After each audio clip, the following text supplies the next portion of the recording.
Good evening बेटा।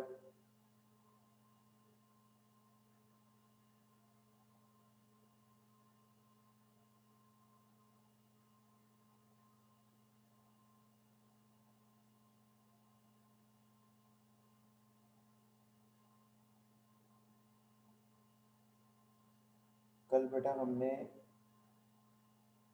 Order और मॉलिक्युलैरिटी के बीच में डिफरेंसेस पढ़े थे।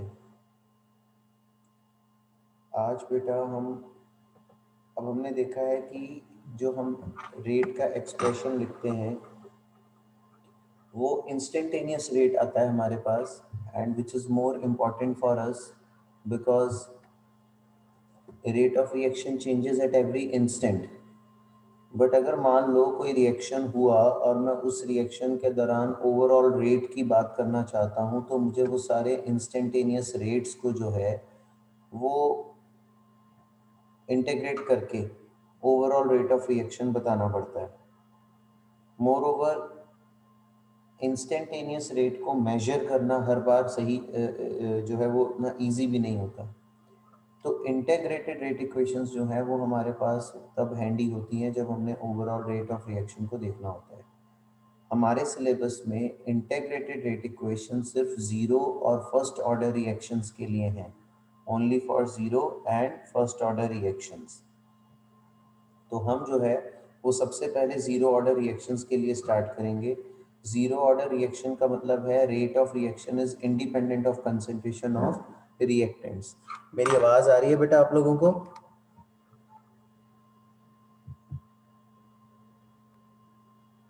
Yes, sir. अब बच्चे, जो डेरिवेशन मैं आपके साथ डिस्कस करने जा रहा हूँ, मैंने जानबूझ के एनसीईआरटी खोल ली है क्योंकि आप एनसीईआरटी के एक एक स्टेप के हिसाब से इस डेरिवेशन को समझ लो। ये एग्जाम में डेरिवेशन आ सकती है। जैसे आपको 5 डेरिवेशंस यूनिट 1 में थी सॉलिड स्टेट में, पैकिंग एफिशिएंसी की 3 और रेडियस रेशियो की 2 डेरिवेशंस, ऐसे ही एक डेरिवेशन यहाँ पे ज़ीरो और एक फर्स्ट ऑर्डर के लिए है। तो आपको ये डेरिवेशंस एग्जाम में आ सकती हैं डिराइव करने को। तो हम एक रिएक्शन कंसिडर करेंगे, ज़ीरो ऑर्डर रिएक्शन, जिसमें रिएक्टेंट गिव्स प्रोडक्ट। अगर मैं रेट का एक्सप्रेशन लिखूं तो एक तो मैं लिख सकता हूं minus D R by D T, और दूसरा हम लिख सकते हैं रेट इज इक्वल टू के आर की पावर ज़ीरो। ज़ीरो का मतलब है यहाँ zero order. Are you getting my point बेटा?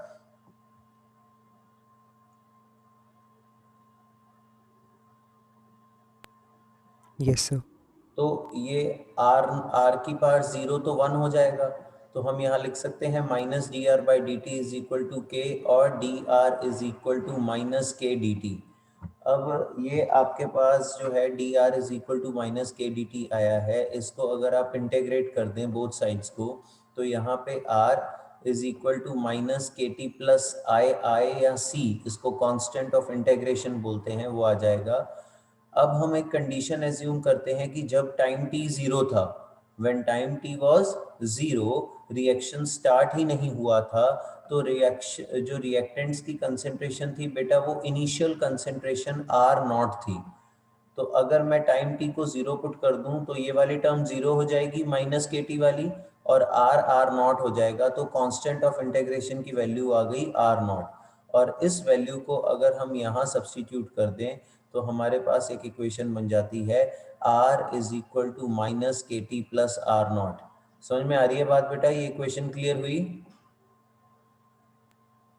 Yes, sir. इस इक्वेशन को इंटीग्रेटेड रेट इक्वेशन बोल देते हैं, या अगर आप इसको थोड़ा सा मॉडिफाई कर दें, मॉडिफाई क्या करना है, थोड़ा रीअरेंज करके,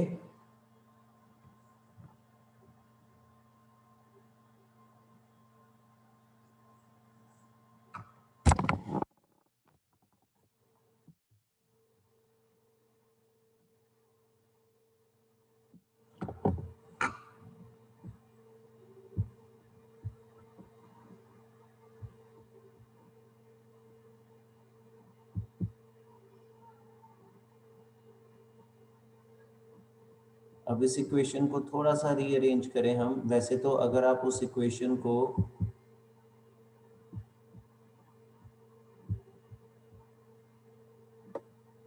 y is equal to mx plus C type of equation से कंपेयर करें, तो ये जो ग्राफ नीचे बना है वो बन जाएगा बेटा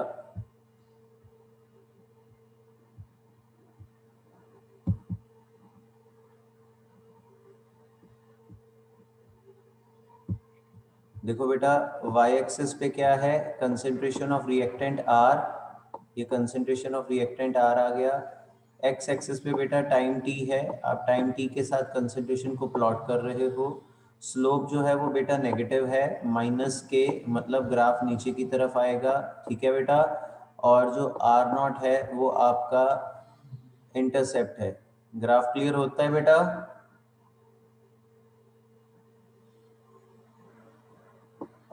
ग्राफ क्लियर?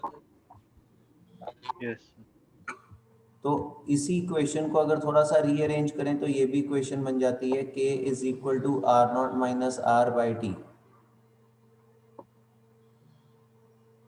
ठीक है, मैंने आपसे कल भी डिस्कस किया था, जीरो ऑर्डर रिएक्शंस कोई भी स्टार्टिंग से जीरो ऑर्डर नहीं होता, ये अनकॉमन होते हैं। और अंडर स्पेशल कंडीशंस जो हैं, ये जब जैसे एंजाइम कैटालिसिस हो गई या अदरवाइज जहाँ डीकम्पोजिशन किसी गैस की होनी है किसी सॉलिड कैटालिस्ट के ऊपर, जैसे मैंने आपको पहले बताया था, वो अब हाई प्रेशर का मतलब क्या है, एक पर्टिकुलर प्रेशर पे जाके मैक्सिमम कंसेंट्रेशन हो जाएगी गैस की सॉलिड कैटालिस्ट के ऊपर। उसके बाद जब आप और प्रेशर बढ़ाएंगे तो रेट जो है वो कंसंट्रेशन के इंडिपेंडेंट हो जाएगा। तो एट हाई प्रेशर वो लिख रहा है, लो प्रेशर्स में जब कंसंट्रेशन कम होगी गैस की तब रेट डिपेंड करेगा उसकी कंसंट्रेशन पे, बट जब हाई प्रेशर्स पे आप पहुंच जाएंगे तब जाके जो है वो रेट इंडिपेंडेंट हो जाएगा कंसंट्रेशन के, क्योंकि हाई प्रेशर्स पे जाके सारी की सारी जो है वो एक्टिव साइट्स जो हैं वो कवर अप हो जाएंगी। ये अभी क्लास से पहले मैंने आपको एक टेक्स्ट इमेज सेंड की थी, अगर आपने उसको पढ़ा होगा तो उसमें यही लिखा है, अगर आपने ध्यान से देखा है उसको तो, नहीं तो बाद में रीड कर लेना।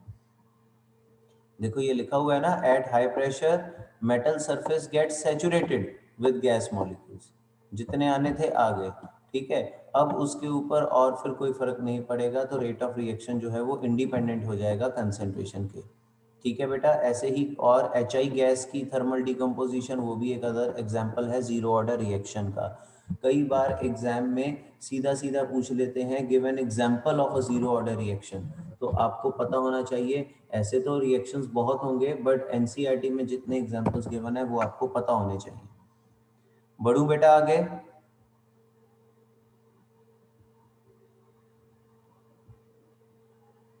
आगे बढ़े बेटा।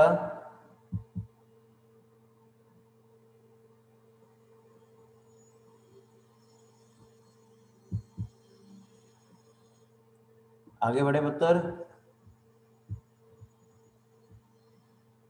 Yes sir. यहाँ पे एक टर्म आ जाती है half life, half life of a reaction. बेटा हाफ लाइफ क्या होती है, इसको रिप्रेजेंट करते हैं symbol T half,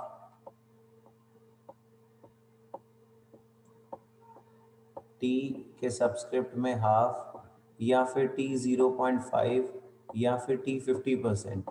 half life बेटा वो टाइम होता है जो हाफ ऑफ द रिएक्टेंट्स को कंज्यूम होने में लगता है किसी भी रिएक्शन में, the time which is required for half of the reactants to get consumed up. तो अगर मैं इस इक्वेशन को थोड़ा सा रीअरेंज करूं तो मैं लिख सकता हूं बेटा T इज इक्वल टू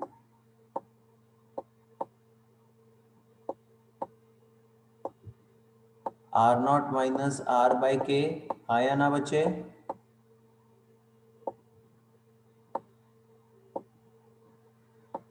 लिख सकते हैं बेटा? Yes sir. तो अगर बेटा मैं टाइम टी को टी हाफ पुट कर दूं तो इसका मतलब half of the reactants consume हो गए, तो जो बचे होंगे वो इनिशियल के हाफ होंगे, हाँ या ना बेटा?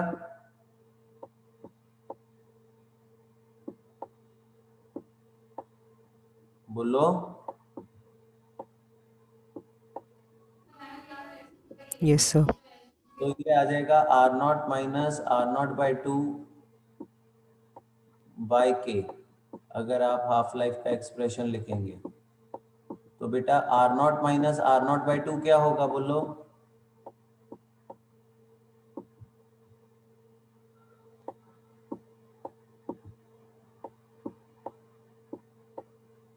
बोलो।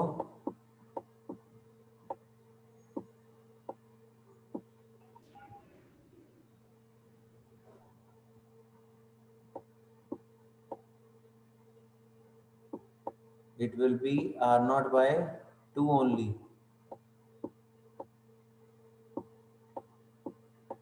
अब 2 कांस्टेंट है, K भी कांस्टेंट है, एक पर्टिकुलर टेम्परेचर पे रेट कांस्टेंट फिक्स होती है वैल्यू। तो बेटा हम बोल सकते हैं कि जो हाफ लाइफ है जीरो ऑर्डर रिएक्शन का वो बेसिकली डायरेक्टली प्रोपोर्शनल है इनिशियल कंसंट्रेशन ऑफ रिएक्टेंट्स के। यही मतलब हुआ बेटा इसका। हाँ जी सर। तो इसका मतलब क्या है बच्चे, what does this mean? This means that आपका रिएक्शन शुरू होते वक्त जितना ज़्यादा इनिशियल अमाउंट होगा उसके हाफ को कंज्यूम होने में टाइम भी उतना ही ज़्यादा लगेगा। फॉर एग्जांपल अगर आप इनिशियली 100 से स्टार्ट करते हैं किसी रिएक्टेंट को, तो 100 से 50 होने में अगर मान लो उसको 2 घंटे लग जाते हैं, हाफ लाइफ उसकी 2 आवर्स है, तो बेटा अगर आप 200 से स्टार्ट करोगे मतलब आपने इनिशियल अमाउंट डबल ले लिया, तो बेटा उसको हाफ होने में डबल टाइम लगेगा। 200 से 100 होने में बेटा उसको 4 घंटे लग जाएंगे। Are you getting my point?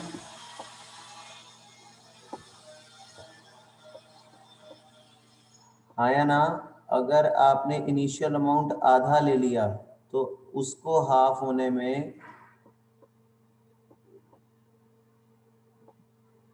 आधा टाइम लगेगा। बात पल्ले पड़ रही है बेटा? हाँ जी सर। ये किसके लिए रिजल्ट है? For zero order reaction. First order के लिए हम करेंगे आज ही, वो बिल्कुल रिवर्स ऑर्डर हो जाता है बेटा, उसका रिवर्स है वो सिस्टम। मतलब उसमें जो हाफ लाइफ है वो राजे इंडिपेंडेंट होती है इनिशियल कंसंट्रेशन के। 100 से 50 होने में भी 2 घंटे लगेंगे, तो 50 से 25 होने में भी 2 घंटे लगेंगे, तो 200 से 100 होने में भी 2 घंटे ही लगेंगे। वो फर्स्ट ऑर्डर के लिए, वो हम बाद में करेंगे। बट अभी के लिए बेटा जो है वो ये जो है वो डायरेक्टली प्रोपोर्शनल है। अगर आप इसके लिए ग्राफ प्लॉट करें, half life versus initial concentration, तो बेटा अगर आप इस इक्वेशन को T half is equal to are naught जो है वो by 2k, T half is equal to are naught by 2k को आप y is equal to M X plus C type of equation से कंपेयर करें और T half को R naught के साथ प्लॉट करें, तो इंटरसेप्ट 0 है, स्लोप बेटा पॉजिटिव है, इसलिए ग्राफ जो है वो आपका ओरिजिन से स्टार्ट होके ऊपर की तरफ जाएगा और जो स्लोप होगी बेटा वो जो m होगा which is equal to tangent theta, वो आपका 1/2k होगा। हाँ या ना बेटा जी? Yes, sir. This is for zero order reaction, okay?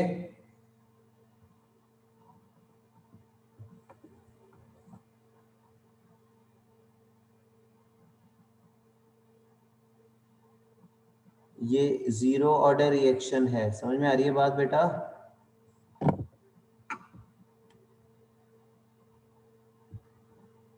Yes sir. अगर आप आगे बढ़ें और फर्स्ट ऑर्डर रिएक्शन पे आए, अब फर्स्ट ऑर्डर रिएक्शन का मतलब है कि rate of reaction is directly proportional to concentration of reactants raise to power 1। तो अब फिर से rate is equal to minus D R by D T is equal to के आर, इस बार आएगा आर कंसेंट्रेशन आप डिनोमिनेटर में ले आए, क्रॉस मल्टीप्लाई करके डी टी ऊपर ले जाएं और माइनस साइन को इधर ले आए। So D are by R is equal to minus K D T. Integrate करेंगे तो डी आर बाई आर का जो इंटेग्रल होता है बेटा वो नेचुरल लॉग ऑफ आर होता है माइनस के T plus c which is constant of integration आए। फिर से अगर टाइम टी 0 पुट कर देंगे तो आर जो होगा वो इनिशियल कंसेंट्रेशन आर नॉट हो जाएगा, ये टर्म 0 हो गई, तो कांस्टेंट ऑफ इंटीग्रेशन की वैल्यू आ जाएगी natural log of are naught. समझ में आ रही है बात बेटा?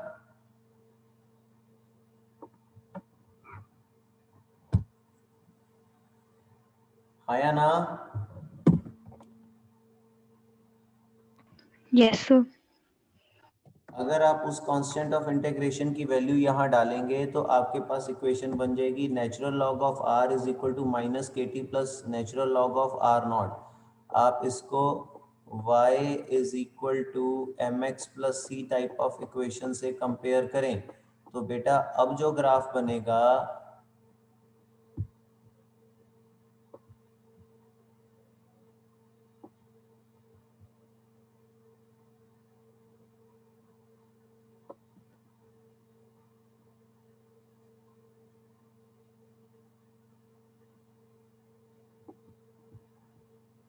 उसमें बेटा आपके पास अब स्लोप जो है वो नेगेटिव है विच इज माइनस के, और इंटरसेप्ट की वैल्यू भी कुछ है, तो आपका ग्राफ ऊपर से कुछ शुरू होगा और ऐसे जाएगा नीचे की तरफ। समझ में आ रही है बात बेटा जी?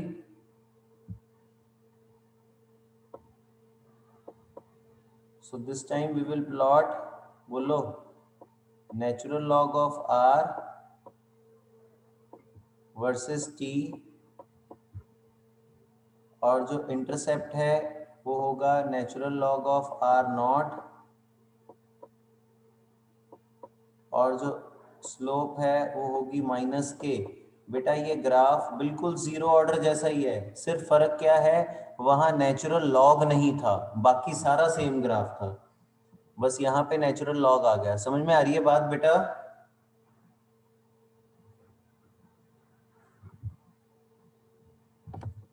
हाँ या ना बेटा जी?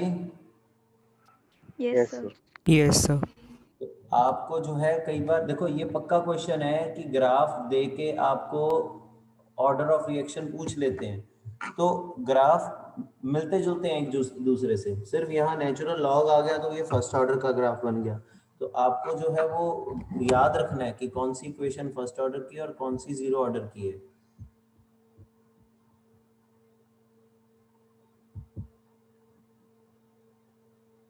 अगर आप इस इक्वेशन को थोड़ा सा रीअरेंज करें तो बेटा natural log of R minus natural log of are naught आ जाएगा इज इक्वल टू माइनस के T. Natural log of R minus natural log of are naught, natural log of are by are naught आ जाएगा is equal to minus के T.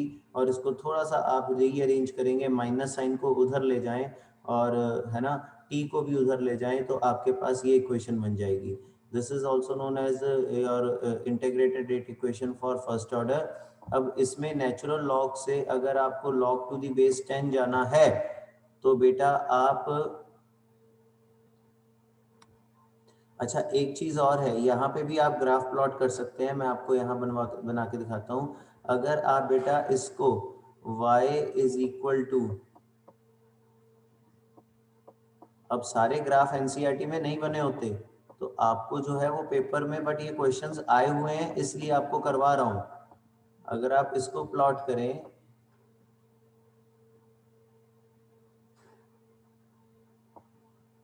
अब बेटा आपके पास slope negative है, हाँ या ना बेटा?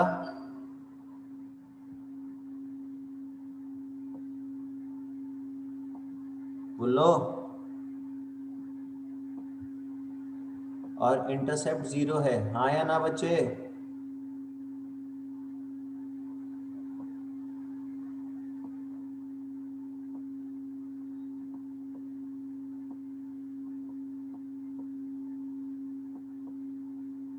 Yes, sir. तो natural log of are by are naught versus time T,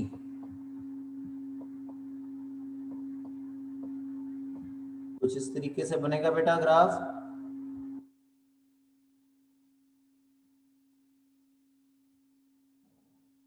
हाँ या ना बेटा जी?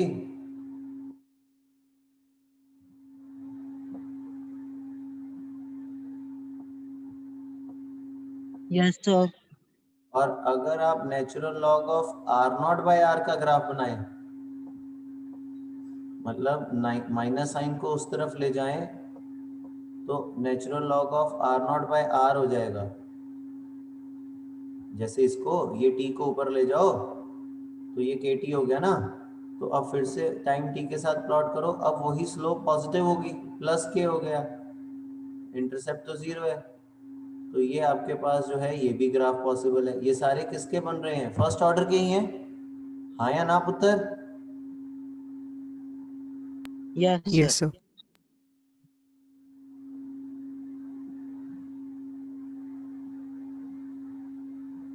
सो इस इक्वेशन का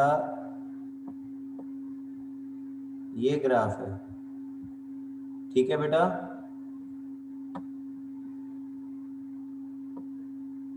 हम इस इक्वेशन को ऐसे भी लिख सकते हैं, कैसे? We can write it in this way, r by r naught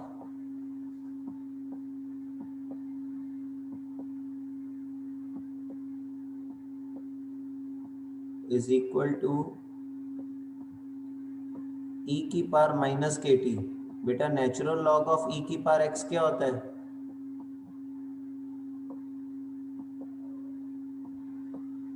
बताओ।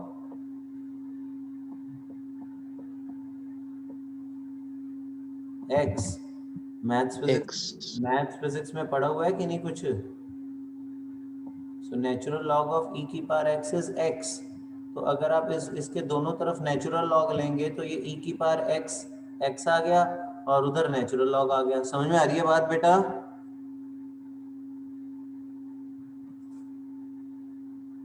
हाँ जी sir.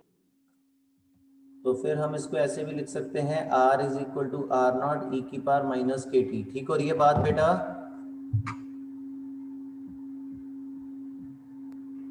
Yes, sir.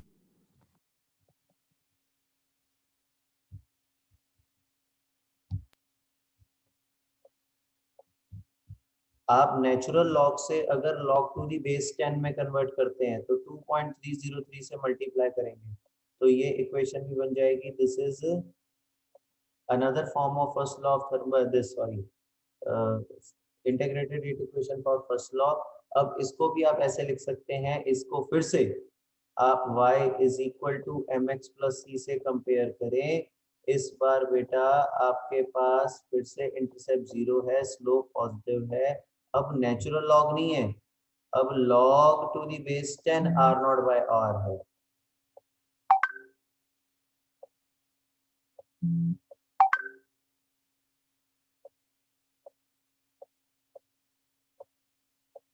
log r naught by r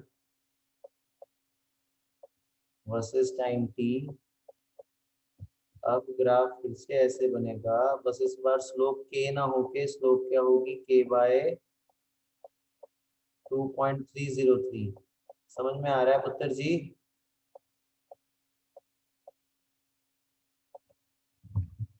बोलो। Yes, sir. Yes sir.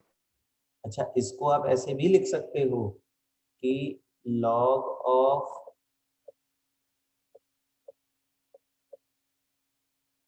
r is equal to log of r naught minus k bye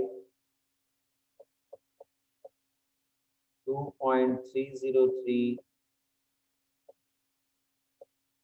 into t. तो अगर आप log of r को time t के साथ plot करें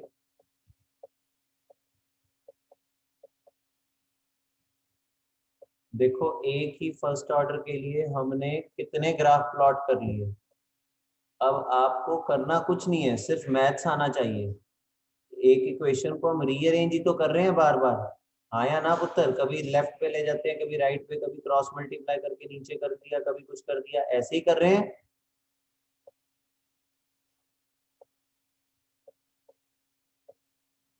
हाँ या ना बेटा? Yes sir. तो आपको बस इक्वेशन के साथ खेलना आना चाहिए और कुछ नहीं है। स्लोप इस बार आ जाएगी माइनस के बाई 2.303।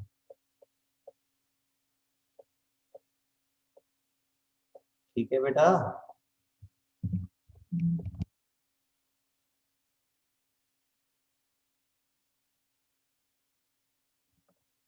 समझ में आ रहा है बच्चे?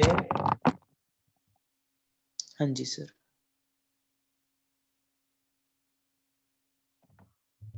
ये सारे नोट्स अच्छे से बना लेना। आप खुद किसी भी रेफरेंस बुक के पीछे जाके प्रीवियस ईयर्स क्वेश्चन देख लेना, सब्जेक्टिव में भी और एमसीक्यूज में भी आपको ये क्वेश्चन डेफिनेटली मिलेंगे, हर जगह मिलेंगे, कॉम्पिटिटिव एग्जाम्स में भी मिलेंगे, बेसिक्स में भी आए हुए मिलेंगे। वहां से जब आप देखोगे आपको खुद तसल्ली हो जाएगी। आज नोट्स को सामने रख के उन क्वेश्चंस को सॉल्व करके देखना। देखो 2 ग्राफ तो यहाँ भी बने हुए हैं, मैंने आपको 2 एक्स्ट्रा बनवाए हैं। अब इस टाइप के क्वेश्चंस हैं जिनको हमने प्रैक्टिस करना है बेटा। ये एग्जाम्पल 5, एग्जाम्पल 6, ठीक है। जब आपके पास फर्स्ट ऑर्डर काइनेटिक्स है, ठीक है बेटा, ये लिखा है ना फर्स्ट ऑर्डर थर्मल डिकम्पोजिशन, तो आपको फर्स्ट ऑर्डर के लिए इंटीग्रेटेड रेट इक्वेशन लगानी होती है। तो जब तो मोलर कंसंट्रेशंस लेनी है तो log of molar concentration of reactants initial concentration of reactants upon final है आर नॉट बाय आर। यही हमने डिराइव की ना अभी इक्वेशन।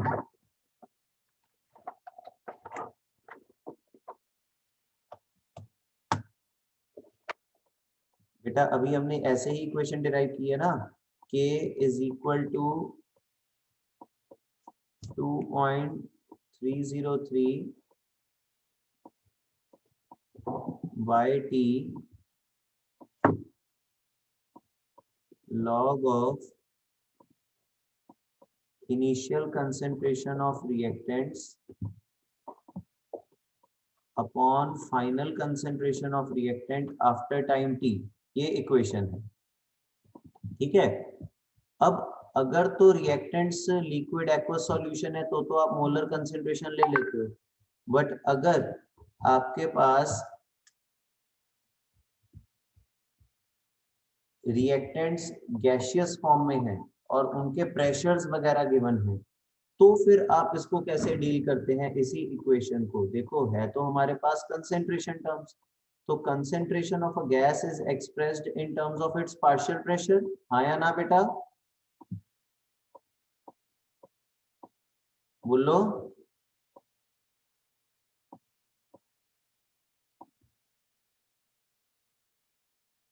यस और नो बेटा जी।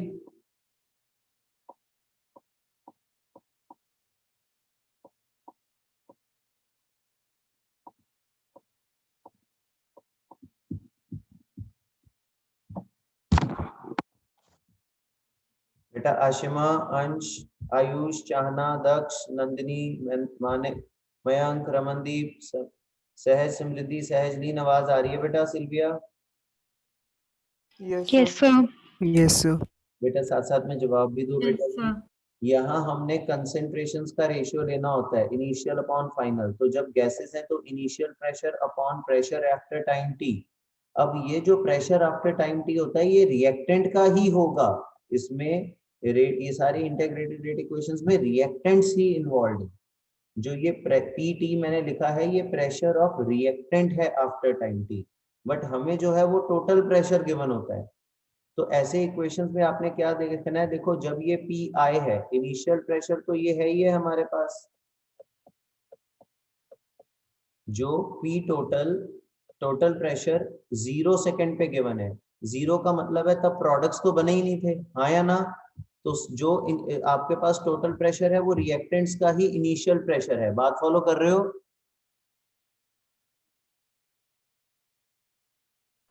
Yes sir. But after time T, मान लो 100 सेकंड के बाद टोटल प्रेशर जो आपको गिवन है वो अब रिएक्टेंट का नहीं है। अब रिएक्टेंट में से अगर 2x उसका प्रेशर कम होता है तो इसका 2x बनता है और इसका x बनता है। अकॉर्डिंग टू बैलेंस्ड इक्वेशन आपने देखना है कि जो प्रेशर है वो नंबर ऑफ मोल्स के डायरेक्टली प्रोपोर्शनल होता है। Pv is equal to nRT, VRT constant है, तो बेटा फिर P is directly proportional to n, हाँ या ना बच्चे। जिस रेशियो में मोल्स कंज्यूम होंगे उसी प्रोपोर्शन में प्रेशर कम होगा। तो अगर इसका इनिशियल प्रेशर 0.5 था उसमें से 2x कम हो गया तो इधर 2x डेवलप हो गया और इधर भी x डेवलप हो गया। तो अब जो टोटल प्रेशर होगा बेसिकली वो तीनों के प्रेशर्स का सम होगा। तो यहां से पहले आपने टोटल प्रेशर से इसको इक्वेट करके बेटा जो टोटल प्रेशर आपको 0.512 गिवन है उससे इक्वेट करके आपने x निकालना है। बात फॉलो कर रहे हो बच्चे? Yes, sir. और जो x आएगा फिर उस x की वैल्यू यहाँ डाल के 0.5 माइनस 2x, ये आपको प्रेशर ऑफ रिएक्टेंट्स मिलेगा आफ्टर टाइम t, जिसको आपने उठा के यहाँ डिनोमिनेटर में डालना है। समझ में आ रही है बात बेटा? सबसे कॉमन मिस्टेक जो बच्चे करते हैं वो क्या करते हैं कि वो सीधा जो टोटल प्रेशर गिवन होता है आफ्टर टाइम t, वो उसकी वैल्यू यहाँ डाल देते हैं। ये गलत हो जाएगा बेटा। ये आपको टोटल प्रेशर रिएक्टेंट्स और प्रोडक्ट्स दोनों का मिला के गिवन है। आपको सिर्फ रिएक्टेंट्स का प्रेशर डालना है आफ्टर टाइम टी। समझ में आ रहा है बच्चे क्वेश्चन कैसे करना है जब गैसेस इन्वॉल्व होंगी?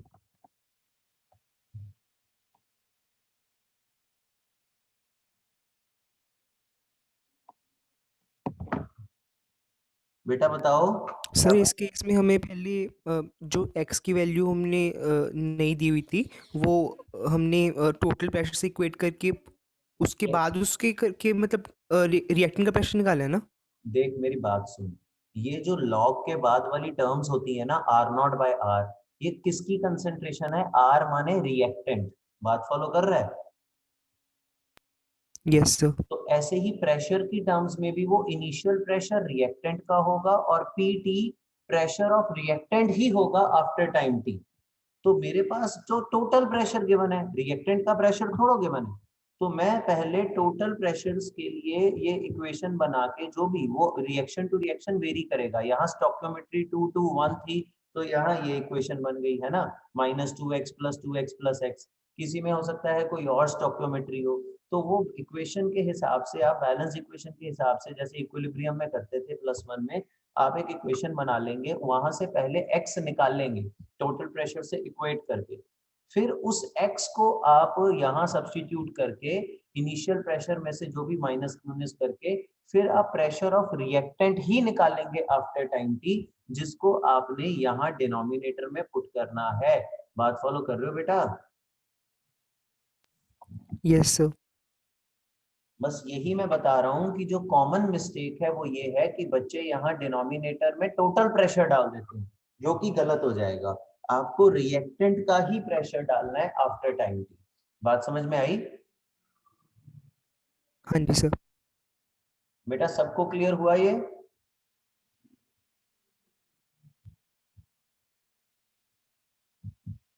स्वराज, सिल्विया, सहजलीन, बेटा क्लियर हुआ? Yes. Yes, sir.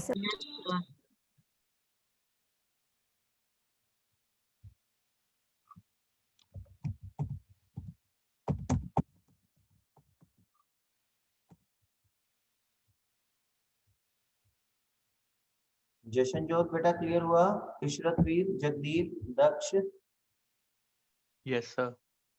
Ayush, Ashima? Yes, sir. Yes, sir.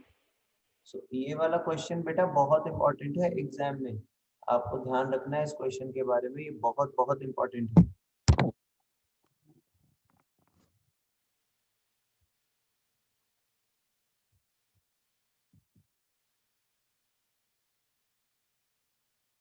अच्छा, हाफ लाइफ मैंने आपको जीरो ऑर्डर के लिए तो करा दिया, ये हमने हाफ लाइफ जीरो ऑर्डर के लिए डिराइव किया था, हाँ ना बेटा?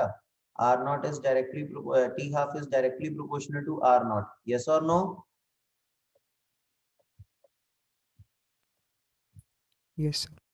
बेटा फर्स्ट ऑर्डर रिएक्शन के लिए आप क्या करेंगे, आपके पास इक्वेशन ये है, अब टाइम t जब t हाफ है तो r विल बी r0/2, तो अगर आप r की वैल्यू r0/2 डाल दें और t को t हाफ डाल दें तो और इसको रीअरेंज करें तो बेटा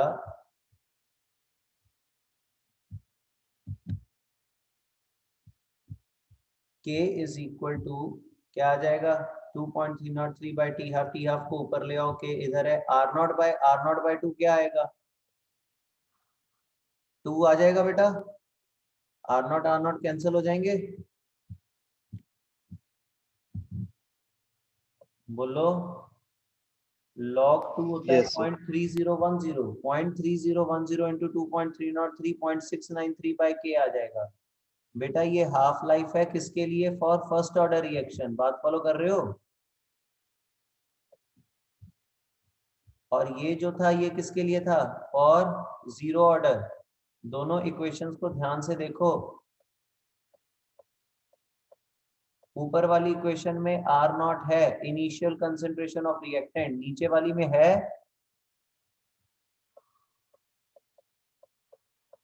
नो सर।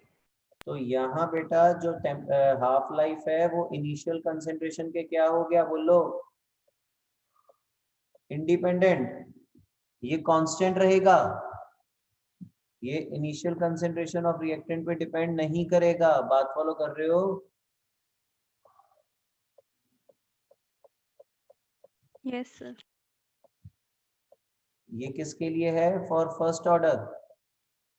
और जब आप फिजिक्स में एटम मॉलिक्यूल्स न्यूक्लियाई में बेटा न्यूक्लियाई वाला पार्ट पढ़ोगे तो उसमें आप पढ़ोगे रेडियो एक्टिव डिके सारा फर्स्ट ऑर्डर काइनेटिक्स फॉलो करता है। बस वहां आप के की जगह लैम्डा लिखते जाओगे, डिके कांस्टेंट, बाकी सारा कुछ सेम है जो आप यहाँ पढ़ रहे हो।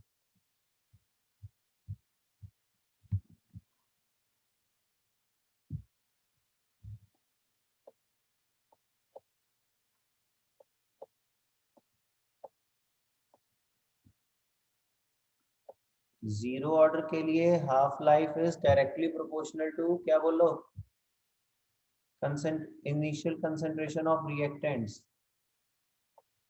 यहाँ इट इज इंडिपेंडेंट, यहाँ मैं यही बता रहा था आपको 100 से 50 होने में अगर 2 घंटे लगते हैं तो अगर फर्स्ट ऑर्डर रिएक्शन है 1000 से 500 होने में भी 2 घंटे लगेंगे। समझ में आ रही है बात?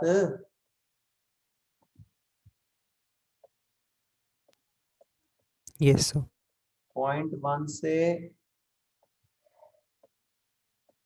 0.05 होने में भी 2 घंटे लगेंगे। इसीलिए फर्स्ट ऑर्डर रिएक्शंस के लिए बोला जाता है they take infinite time for completion. बात पल्ले पड़ रही है?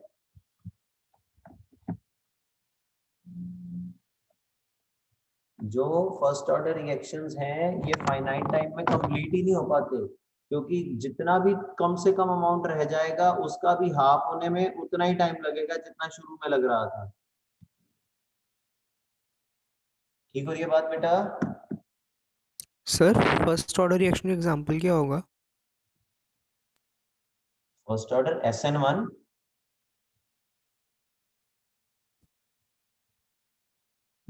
सर सारे SN1 ऐसे होते हैं कि इनफाइनाइट टाइम लगेगा उनको कंप्लीट होने में।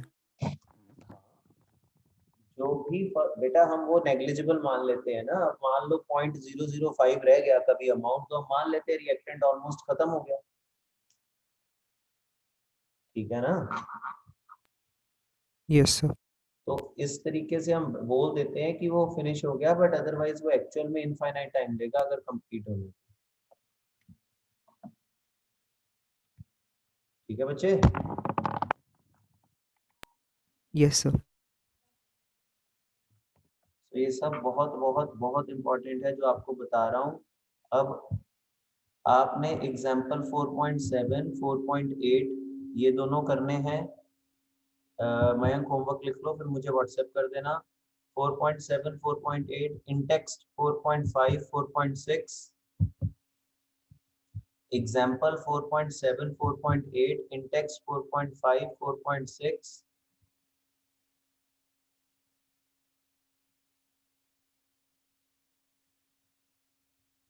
उसके बाद बेटा आपने करना है 13 14